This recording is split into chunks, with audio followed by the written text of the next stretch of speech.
সম্মানিত সুধী দর্শক ও শ্রোতা মণ্ডলী, প্রতিদিনকার মতো আজকে আপনাদেরকে জানাই প্রীতি ও শুভেচ্ছা। আজ 24শে জানুয়ারি 2026 খ্রিস্টাব্দ, রোজ শনিবার। আজকে আমাদের জন্য ঐশবাণী সাধু মার্ক রচিত মঙ্গল সমাচার 3 অধ্যায় 20 থেকে 30 পদ পাঠ করছি। দীপক ইয়াস হালদার। আজকের পাঠের বিষয়, কেউ কেউ বলল যিশুর মধ্যে দিয়াবল আছে। তিনি ঘরে ফিরে এলে সেখানে আবার এত লোকের ভিড় হলো যে তারা খেতেও সময় পেলেন না। যিশুর বাড়ির লোকেরা এইসব বিষয় জানতে পেরে তাকে বাড়ি নিয়ে যাবার জন্য এলেন, কারণ লোকেরা বলছিল যে তিনি পাগল হয়ে গেছেন। জেরুসালেম থেকে যে ব্যবস্থার শিক্ষকরা এসেছিলেন তারা বললেন, যিশুকে বেলজেবুলে পেয়েছে। ভূতদের রাজার সাহায্যে যিশু ভূত ছাড়ায়।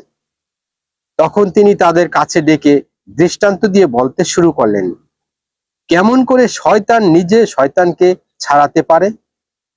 কোনো রাজ্য যদি নিজের বিপক্ষে নিজে ভাগ হয়ে যায় তবে সেই রাজ্য টিকতে পারে না। আবার কোনো পরিবারে যদি পারিবারিক কলহ শুরু হয় তবে সেই পরিবার এক থাকতে পারে না। আবার শয়তান যদি নিজের বিরুদ্ধেই নিজে দাঁড়ায় তবে সেও টিকতে পারে না, তার শেষ হবেই।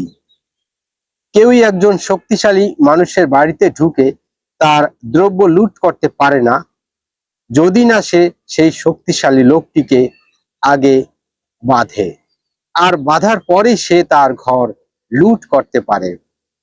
আমি তোমাদের সত্যি বলছি, মানুষ যে সমস্ত পাপ এবং ঈশ্বরের নিন্দা করে সেই সমস্ত পাপের ক্ষমা হতে পারে, কিন্তু যদি কেউ পবিত্র আত্মার নিন্দা করে তবে তার ক্ষমা নেই, তার পাপ চিরস্থায়ী।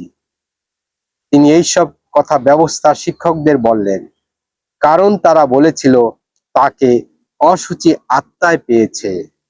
খ্রিস্টের বাণী। খ্রিস্ট প্রভু, তোমার প্রশংসা হোক।